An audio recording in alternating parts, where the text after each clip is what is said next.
बच्चों, हमारे संविधान के प्रेरणा स्रोत इंग्लैंड, रूस, फ्रांस, अमेरिका जैसे देश ही हैं और वर्तमान में इन सभी देशों से हमारे बहुत अच्छे संबंध हैं।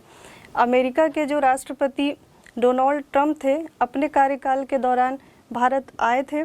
इसके अलावा जो वर्तमान राष्ट्रपति हैं जो बाइडेन जी, वो भी G20 सम्मेलन में भारत आए हुए थे। इंग्लैंड के प्रधानमंत्री ऋषि सुनक जी, वो भी G20 सम्मेलन में भारत आए। और बच्चों, ये जो इंग्लैंड के प्रधानमंत्री हैं ऋषि सुनक, वो भारतवंशी हैं।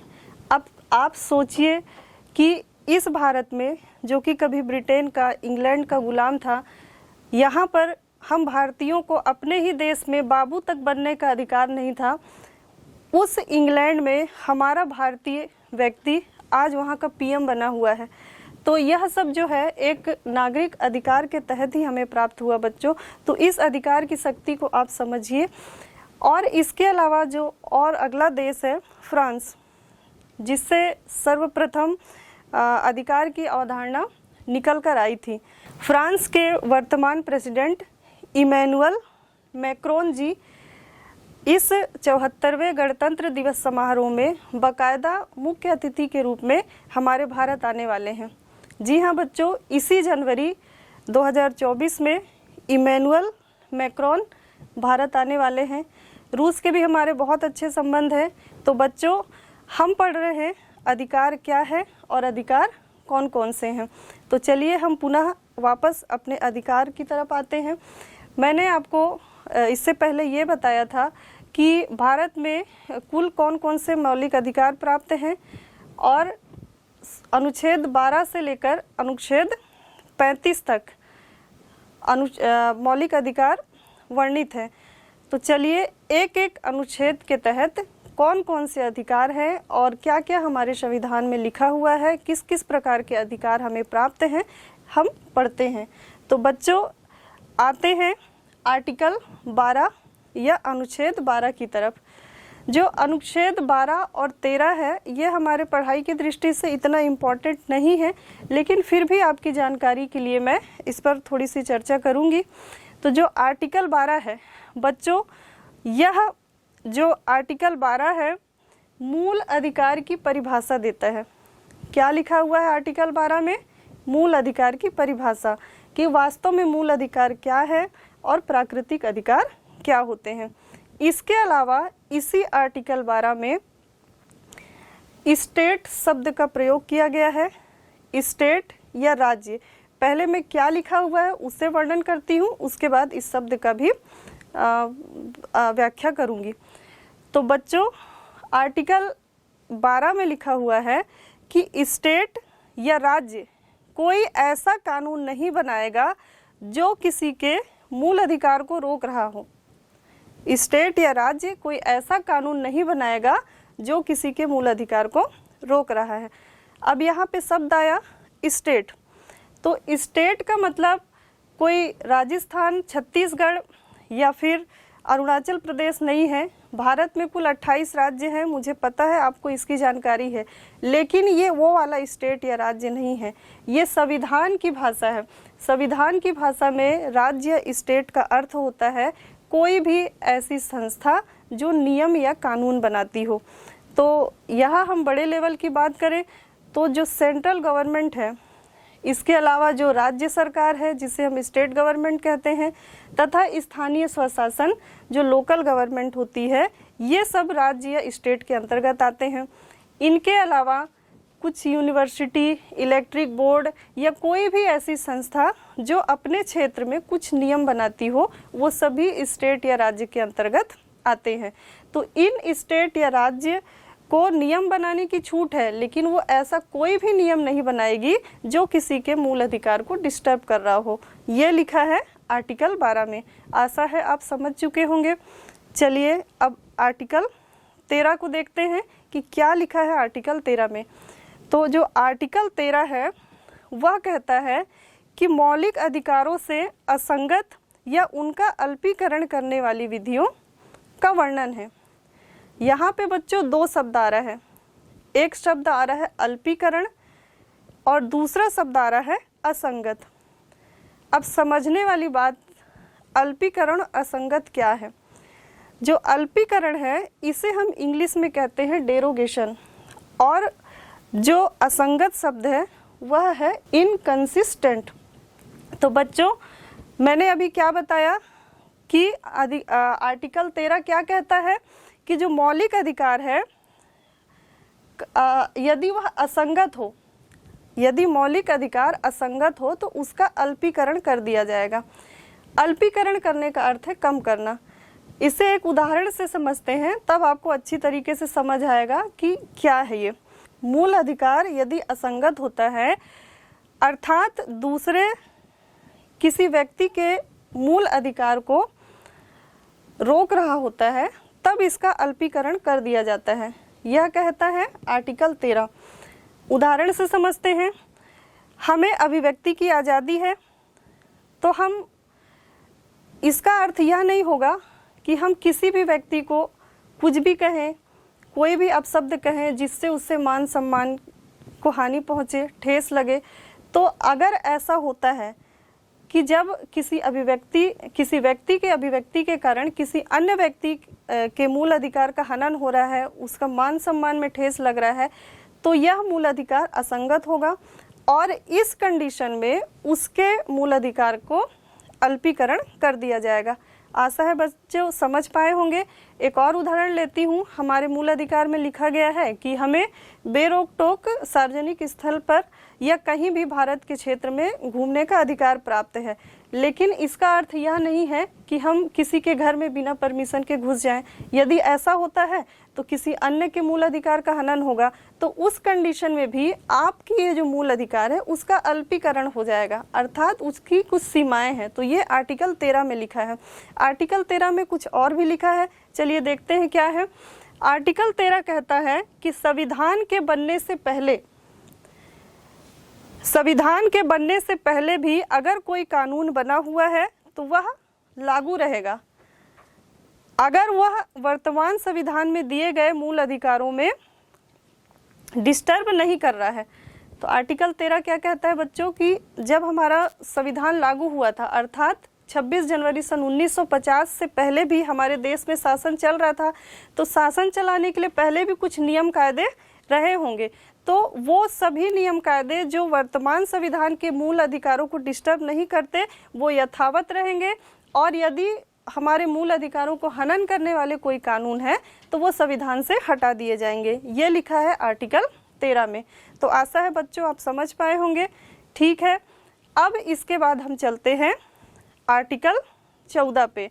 तो आर्टिकल 14 जो है वो समानता के अधिकार से संबंधित है, और जो आर्टिकल 14 से लेके लगातार आर्टिकल 18 तक ये समानता के ही अधिकार के अंतर्गत आते हैं। तो एक एक कर हम देखते हैं कि आर्टिकल 14 क्या है। बच्चों, जो आर्टिकल 14 है वह कानून के समक्ष समानता का अधिकार प्रदान करता है। कानून या विधि के समक्ष समानता का अधिकार प्रदान करता है। अब ये जो विधि शब्द है कानून के लिए ही लिया गया है। यहाँ पे विधि का मतलब कोई प्रकार या कोई काइंड्स या टाइप नहीं होता है। विधि का अर्थ होता है कानून। तो आर्टिकल 14 कहता है कि जो भारत का कानून है या भारत की जो विधि है उसके समक्ष भारत का प्रत्येक नागरिक समान है। पहले के ज़माने में यदि कोई ब्राह्मण कोई अपराध करता था तो उसे फांसी की सज़ा किसी भी कंडीशन में नहीं दी जा सकती थी, और यदि कोई दलित कोई अपराध करता था तो उसके लिए अलग सज़ा का प्रावधान था और एक ब्राह्मण के लिए अलग सज़ा का प्रावधान था। एक स्त्री के अपराध के लिए अलग सज़ा का प्रावधान था। तो यहाँ पर जो हमारा आर्टिकल 14 है, यहाँ पर जो हमारा आर्टिकल 14 है यह कहता है कि विधि के समक्ष सभी समान है, अर्थात लिंग, धर्म, जाति या आर्थिक स्थिति देखकर उसे सज़ा नहीं दी जाएगी, अपितु सेम क्राइम के लिए सेम दंड प्रदान किया जाएगा। तो आशा है बच्चों आप समझ पाए होंगे। फिर इसके बाद हमारा अगला जो आर्टिकल है वह है आर्टिकल 15, अनुच्छेद 15। अनुच्छेद 15 क्या कहता है? धर्म, मूल वंश, जाति, लिंग या जन्म स्थान के आधार पर भेदभाव का निषेध किया जाएगा। बच्चों फिर से पढ़ लीजिए इसे आप। धर्म, मूल वंश, जाति, लिंग या जन्म स्थान के आधार पर भेदभाव का निषेध आर्टिकल 15 कहता है। अर्थात किसी भी व्यक्ति के साथ भेदभावपूर्ण व्यवहार नहीं किया जाएगा। यहाँ पे जो 5 शब्द हैं, धर्म के आधार पे आप धर्म समझते हैं, हमारे भारत में कई धर्म के लोग रहते हैं, हिंदू, मुस्लिम, सिख, ईसाई, बौद्ध, जैन, पारसी, अनेक प्रकार के जितने भी हमारे भारत के नागरिक हैं और किसी भी धर्म के हैं, सभी समान हैं। और भारत का जो शासन है और भारत का जो संविधान है, सभी को समानता का अधिकार प्रदान करता है। किसी भी प्रकार से किसी के साथ कोई भेदभाव नहीं करने का आदेश प्रदान करता है। फिर इसके बाद हमारा जो अगला शब्द था मूल वंश। तो बच्चों आप जानते हैं कि भारत में पहले राजाओं का शासन था। उस राजाओं के विभिन्न वंश अभी भी हमारे भारत में रहते हैं, जैसे सिंधिया वंश जो कि ग्वालियर के शासक थे। तो मान लीजिए उस वंश का कोई व्यक्ति है और एक साधारण किसी किसान परिवार का व्यक्ति है, तो वह वंश के आधार पे हम उसके साथ भेदभाव नहीं कर सकते, क्योंकि संविधान उस राजा के वंशज को और एक साधारण किसान के वंशज को भी समान मानता है। फिर अगला जो शब्द है हमारा जाति। यह एक बहुत बड़ा मुद्दा है भारत में।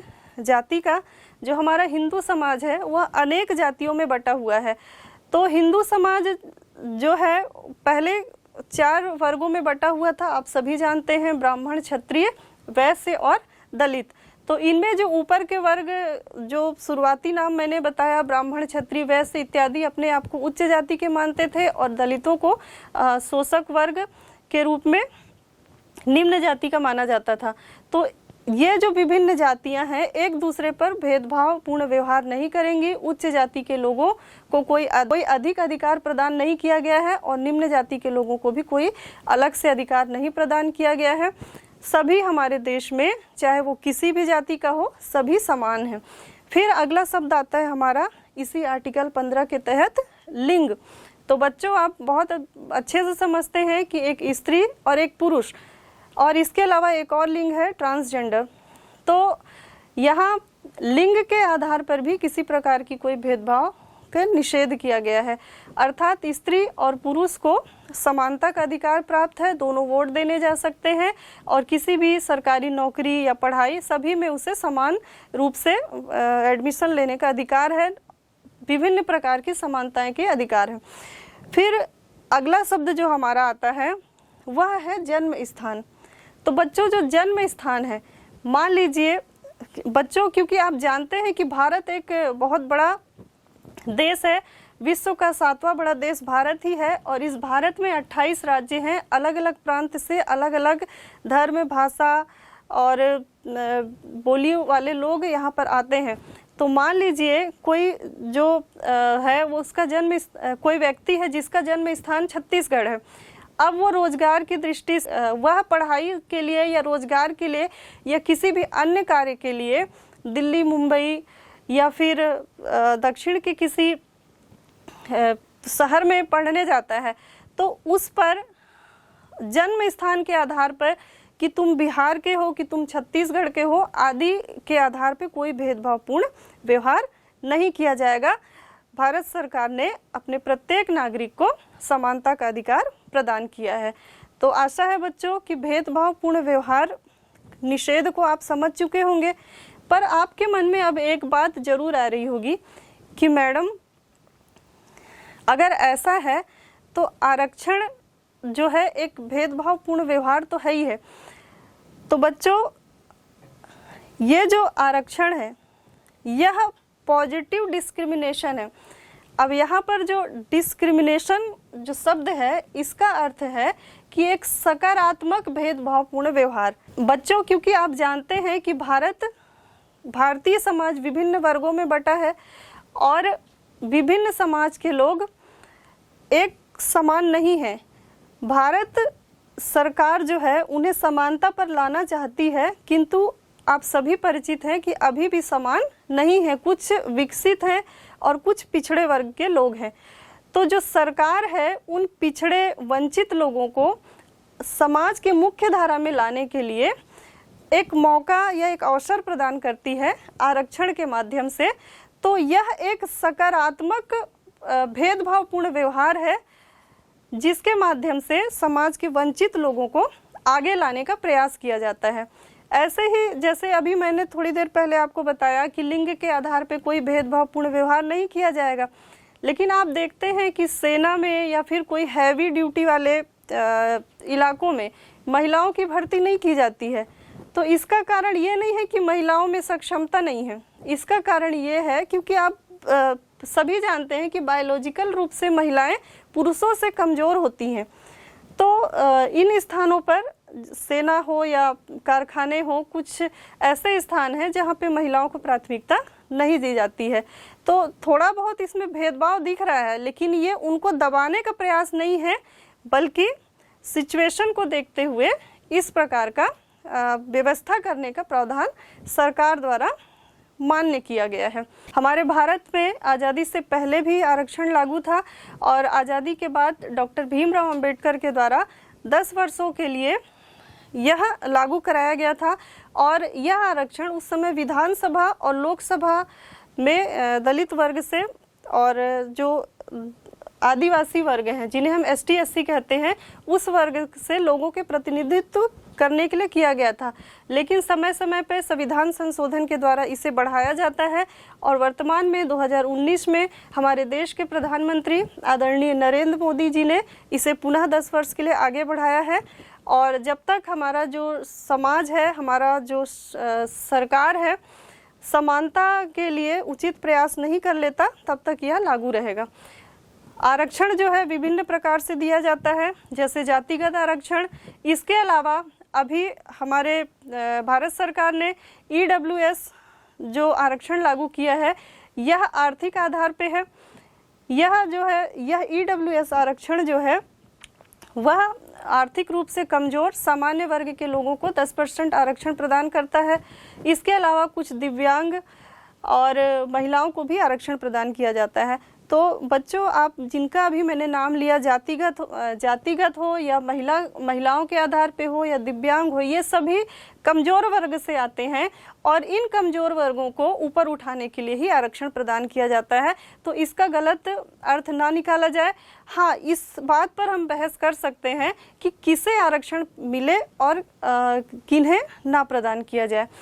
फिर इसके बाद हम अगला जो हमारा टॉपिक है आर्टिकल 16, तो सार्वजनिक रोजगार के मामलों में अवसर की समानता।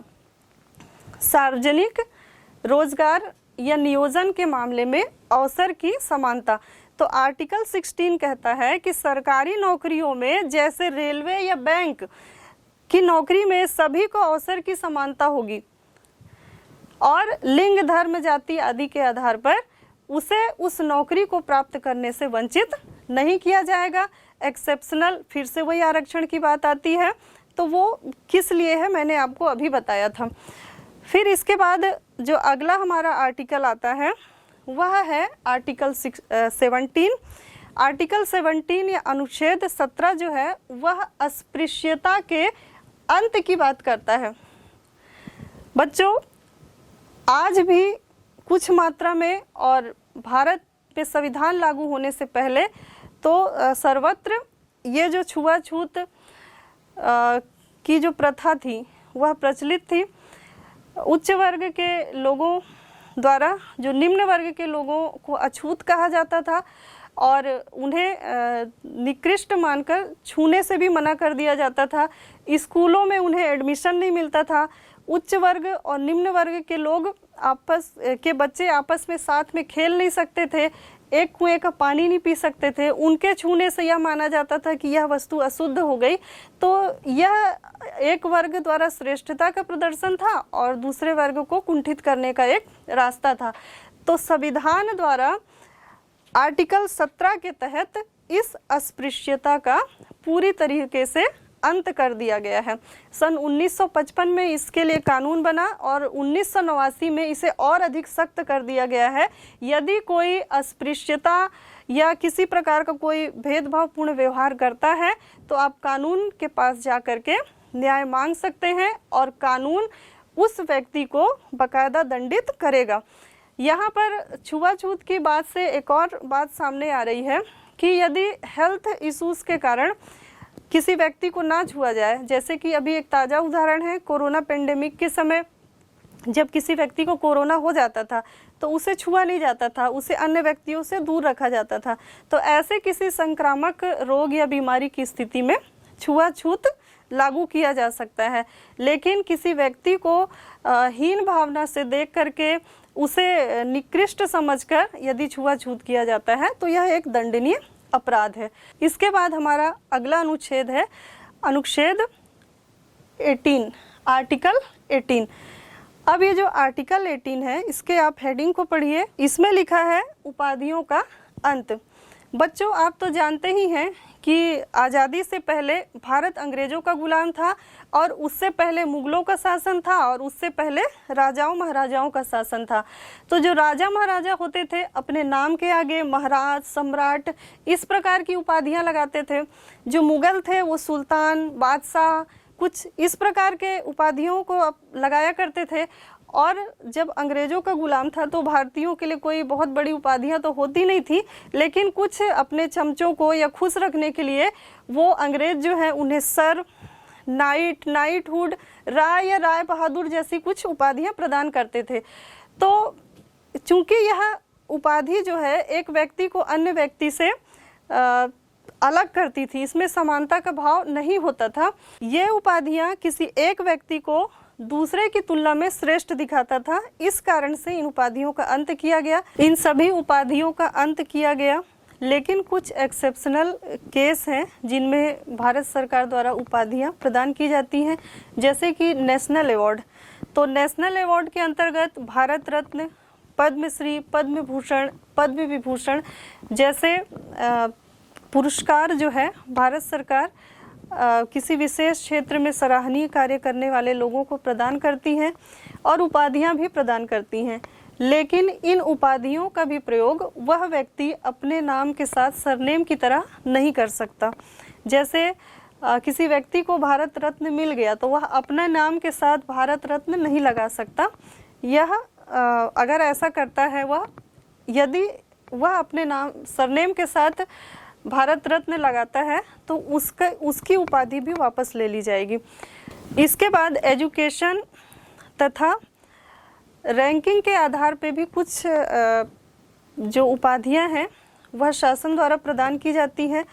जैसे कि कोई भी व्यक्ति हो, कोई महिला हो, कोई किसी धर्म का व्यक्ति हो, किसी जाति का व्यक्ति हो, यदि एजुकेशन के क्षेत्र में कोई अच्छा कार्य करता है, किसी विशेष उपलब्धि को प्राप्त करता है, जैसे कि एक डॉक्टर है तो वह डॉक्टरी की पूरी पढ़ाई किया है तो वह अपने नाम के साथ डॉक्टर, कोई प्रोफेसर हो तो वह अपने नाम के साथ प्रोफेसर, इस तरह की उपाधियां लगा सकता है। यह ज्ञान के क्षेत्र के लिए है और उसके द्वारा अर्जित किया हुआ है, अतः यह इन उपाधियों का प्रयोग वह कर सकता है। इसके अलावा जो सेना में विभिन्न रैंकिंग है, जैसे कि ब्रिगेडियर, जनरल, मेजर, कर्नल आदि, इन उपाधियों का भी प्रयोग सेना के अधिकारी या सेना में कार्य करने वाले हमारे सोल्जर्स द्वारा प्रयोग किया जाता है। तो इन सब उपाधियों के अलावा अब किसी भी प्रकार की उपाधियों का अंत हो चुका है। इनके अलावा यदि किसी व्यक्ति को, जैसे कि मोरारजी देसाई जी को जब वो प्रधानमंत्री थे तो उन्हें पाकिस्तान की तरफ से जो पाकिस्तान का जो सर्वोच्च पुरस्कार था निशाने पाक, वह प्रदान किया गया था। तो राष्ट्रपति से अनुमति लेकर कोई भी व्यक्ति कोई विदेशी उपाधि को लिख सकता है। इनके अलावा किसी भी कंडीशन में कोई उपाधियां, सभी उपाधियों का अंत कर दिया गया। तो बच्चों, अनुच्छेद 14 से लेकर अनुच्छेद 18 तक आपने जिन अधिकारों पर बात किया, आपने देखा कानून के समक्ष सभी समान हैं।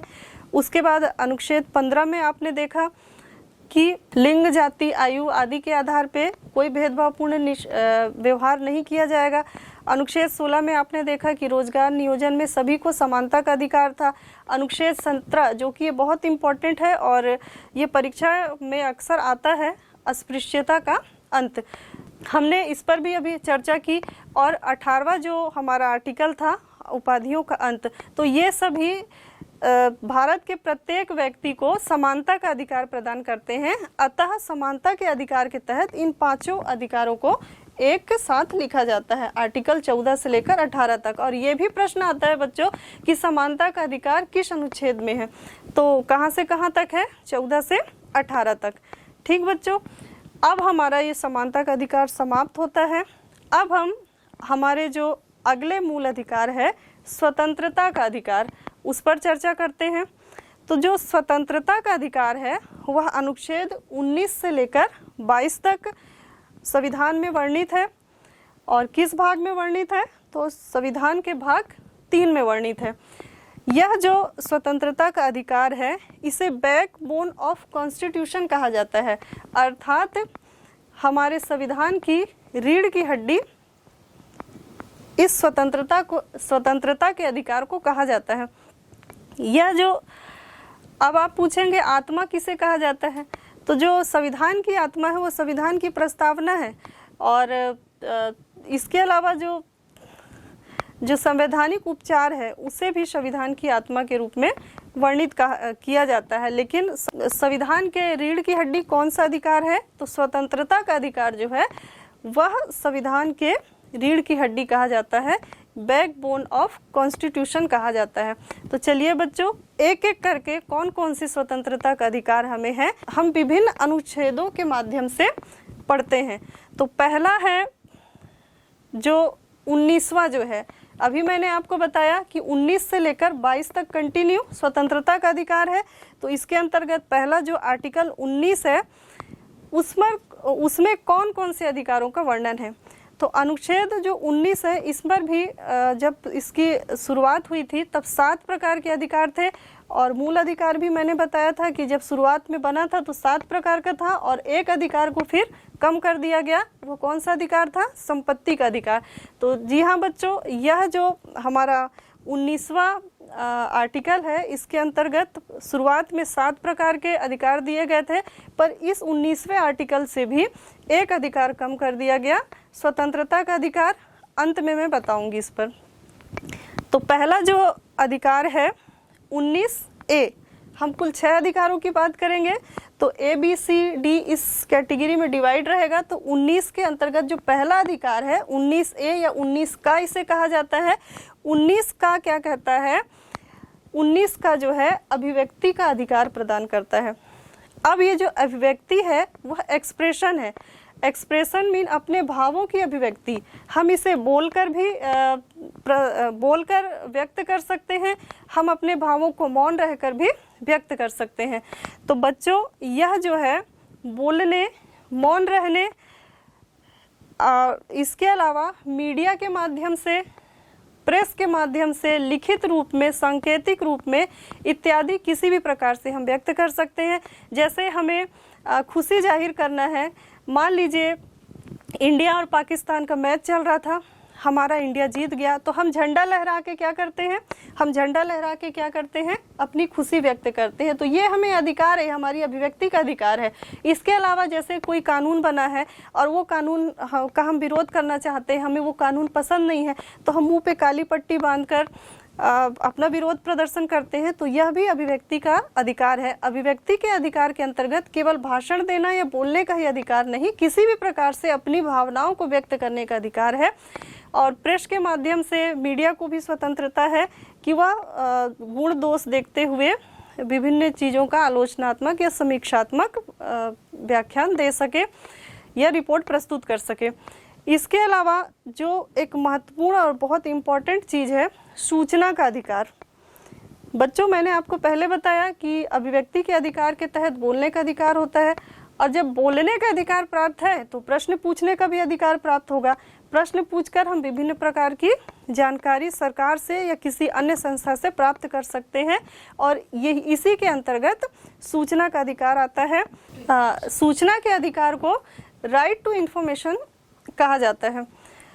तो अगर ये प्रश्न आता है कि सूचना का अधिकार संविधान में कहाँ वर्णित है, तो संविधान के अनुच्छेद 19 के ए भाग में या का भाग में वर्णित है। ठीक है बच्चों, तो अभिव्यक्ति का अधिकार आप समझ गए। इसके बाद अब हम जो 19 का अगला, जो 19 का दूसरा भाग है, जिसे हम 19 खा या फिर 19 बी कहते हैं, उस पर बात करते हैं। तो दूसरा जो अधिकार है वह सभा या असेंबल करने का अधिकार है।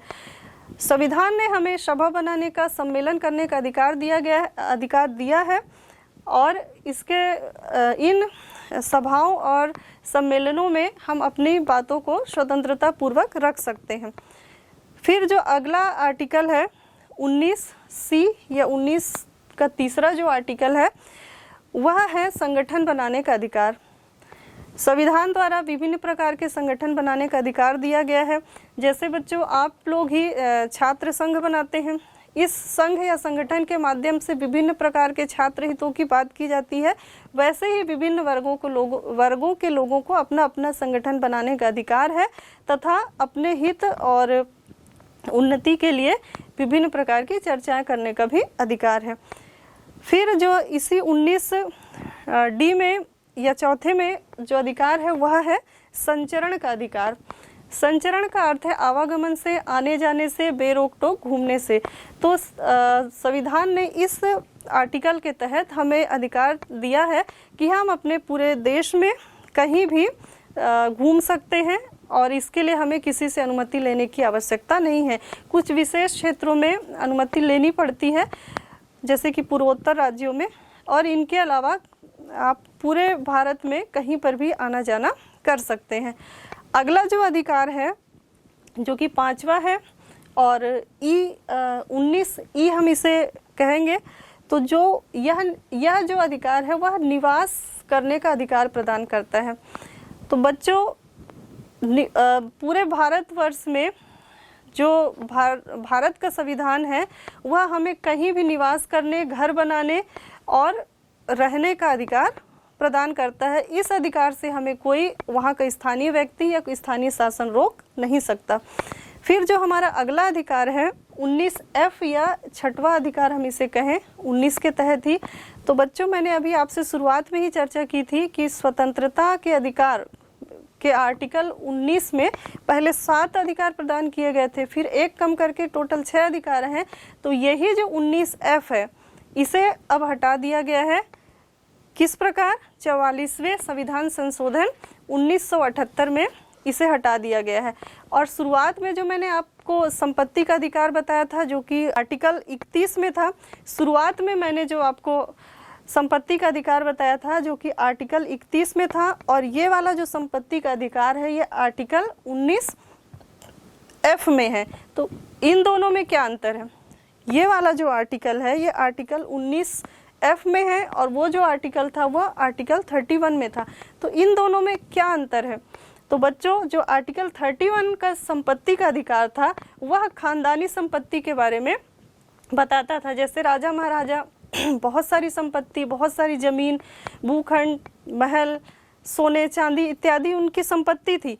तो शुरुआत में उन्हें उस संपत्ति को प्राप्त करने का अधिकार प्रदान किया गया था मूल अधिकार के तहत, अर्थात उसे कोई छीन नहीं सकता था। किंतु अब इसे कानूनी अधिकार के तहत हटा दिया गया, और सरकार चाहे तो जब सरकार को जरूरत पड़े तो वह उसका अब अधिग्रहण कर सकती है। और जो 19F के संपत्ति के अधिकार की बात है, तो यह जो 19F है यह खुद की खरीदी हुई प्रॉपर्टी की बात करता है। तो 19F और 31 जो आर्टिकल है, 31 खानदानी या पैतृक संपत्ति की बात करता है, और जो 19F है यह हमारी स्वयं की प्रॉपर्टी की बात करता है। और ये जो प्रॉपर्टी का अधिकार पहले मूल अधिकार था, लेकिन अब इसे हटा दिया गया है, और सरकार को यदि जरूरत पड़ी तो वो इस संपत्ति का अधिग्रहण कर सकती है। तो ठीक है बच्चों, अगला जो हमारा इस 19वें आर्टिकल के तहत ही जो अंतिम अधिकार है वह है व्यापार का अधिकार। यह जो है 19G में आता है और व्यापार का अधिकार के अंतर्गत कोई भी व्यक्ति किसी भी प्रकार का व्यापार कहीं भी पूरे देश में कर सकता है। तो ठीक है बच्चों, व्यापार का अधिकार के तहत भारत का प्रत्येक नागरिक किसी भी प्रकार का कोई भी व्यापार भारत के किसी भी क्षेत्र में कर सकता है। तो इस प्रकार से हमने 19वें आर्टिकल के तहत 6 प्रकार के अधिकारों का अध्ययन किया और ये जो 6 प्रकार के अधिकार हैं इन्हें क्रम से हमें याद करने आना चाहिए। तो इसके लिए मैं आपको एक ट्रिक बताती हूँ। तो चलिए पढ़िए मेरे साथ। अब सभी संग आ गए बसने व्यापार करने। अब सभी संग आ गए बसने व्यापार करने। तो इस ट्रिक के माध्यम से आप क्रम से जो स्वतंत्रता के अधिकार है 19A के तहत उसे आप याद कर सकते हैं। चलिए देखते हैं अब से क्या लिखा है। अब से है अभिव्यक्ति की स्वतंत्रता। फिर सभी, तो जो सभी है सभी से सभा या सम्मेलन करने की स्वतंत्रता। फिर उसके बाद लिखा है संघ। अब सभी संघ, तो जो संघ है वह है संघ या संगठन बनाने की स्वतंत्रता। फिर अगला है आ गए। आ गए से है आवागमन की स्वतंत्रता, कहीं पर भी घूमने की स्वतंत्रता। फिर उसके बाद है बसने, तो जो बसने हैं निवास करने की स्वतंत्रता। और फिर उसके बाद है व्यापार करने, तो जो व्यापार करने हैं अंतिम स्वतंत्रता व्यापार करने की ही थी। तो इस प्रकार से हम बहुत आसानी से अब सभी आ गए बसने और व्यापार करने, तो इस एक लाइंस के माध्यम से इन सारे आर्टिकल्स में वर्णित अधिकारों को याद कर सकते हैं। बच्चों, ये विभिन्न प्रकार की जो स्वतंत्रताएं जिनके बारे में हमने अभी पढ़ा, चाहे वो अभिव्यक्ति की स्वतंत्रता हो या आवागमन की स्वतंत्रता हो, ये तभी तक लागू रह सकती हैं जब तक इनके कारण हमारे देश की एकता, अखंडता, सुरक्षा आदि पर खतरा ना हो। और यदि देश की अखंडता, एकता इत्यादि सांप्रदायिक मसलों से संबंधित अभिव्यक्ति हो या किसी अन्य प्रकार के आतंकवादी घटनाओं से संबंधित हो, तो इन स्वतंत्रताओं पर प्रतिबंध लगाया जा सकता है या इन्हें सीमित किया जा सकता है। इसके अलावा युद्ध और आपातकाल की स्थिति में भी इन सभी अधिकारों को हमारे देश के राष्ट्रपति के द्वारा निलंबित किया जा सकता है। तो बच्चों, ये अधिकार, इस बात से हमारी ये समझ बनती है कि हमें विभिन्न प्रकार के अधिकार तो प्रदान किए गए हैं, किंतु इन सभी अधिकारों की एक सीमा होती है और समय पड़ने पर इस पर प्रतिबंध भी लगाया जा सकता है। बच्चों, विधि के समक्ष समता के अधिकार के तहत सभी व्यक्ति को, चाहे वह किसी बड़े पद में हो या कोई आम नागरिक हो, बड़े पद के अंतर्गत चाहे वह राष्ट्रपति हो, देश का प्रधानमंत्री हो, कोई कलेक्टर हो, कोई मुख्यमंत्री हो, या देश के आम नागरिक या कोई किसान हो, उन सभी को कानून के समक्ष समानता के साथ ट्रीट किया जाने का अधिकार वर्णित है। और एक ही क्राइम करने पर सभी को समान रूप से दंडित करने का भी प्रावधान है। अर्थात विधि के समक्ष जो समता का अधिकार प्रदान किया गया है वह यह कहता है कि कानून के नज़र में सब बराबर हैं और किसी जाति, धर्म, लिंग आदि के आधार पर उनके साथ किसी प्रकार का भेदभाव किए बिना सभी को एक क्राइम करने पर एक ही प्रकार की सजा दी जाएगी। महिलाएं आज हर क्षेत्र में कार्य कर रही हैं, चाहे वह अंतरिक्ष की यात्रा हो, कोई फाइटर प्लेन उड़ाना हो, या फिर टेक्नोलॉजी के क्षेत्र में हो या किसी भी क्षेत्र में हो, आज महिलाएं हर क्षेत्र में अपना परचम लहरा रही हैं। तो ये सब जो हमें आज देखने को मिल रहा है, ये सिर्फ समानता के अधिकार प्रदान किए जाने के कारण ही हम देख पा रहे हैं। और ये जब हमें अधिकार प्रदान किए जाते हैं तो विभिन्न क्षेत्रों से विभिन्न प्रकार की प्रतिभाएं बाहर निकलकर स्वतः आती हैं।